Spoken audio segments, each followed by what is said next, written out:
Tem que ter seriedade, tem que ter estratégia, tem que ter gás, tem que ter garra, mas tem que ter alegria, amizade, união. Se der também para ter a mão calibrada, entendeu, né, Robert?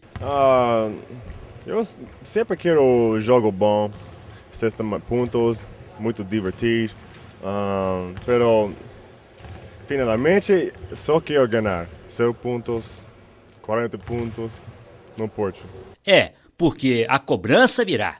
Aliás, será que o Robert Day já viu o que é um UTC lotado? Personalmente não viu, pero fotos e a internet também, muito bom. Por foto, por vídeo, fora e dentro de quadra e até do outro lado. Só quem conhece a fundo o adversário de amanhã sabe com quem a Unitri vai lidar. Não dá nem para falar onde e quem no time de Brasília o perigo é maior. Tem alguns jogadores que têm algumas coisas, algumas características que a gente não pode deixar entrar no jogo, um ou outro jogador, porque se entra, começa a gostar do jogo, como a gente diz, fazer muitos pontos, depois fica difícil de parar. Então a gente tem que ter muito cuidado com isso, os principais jogadores deles, não jogar à vontade, estar sempre pressionado, não deixar jogar do jeito que gosta. Mas tem um jeito.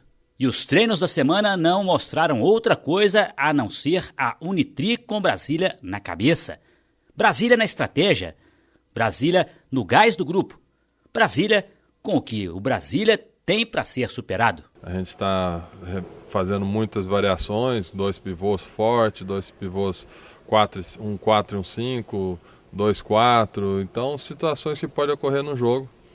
E situações também em relação às jogadas ofensivas deles, né? As nossas jogadas, como a gente tirar vantagem de acordo com as nossas características em cima do time deles. Então muita conversa, muito posicionamento, né? Para a gente ter esse retorno positivo que é a vitória.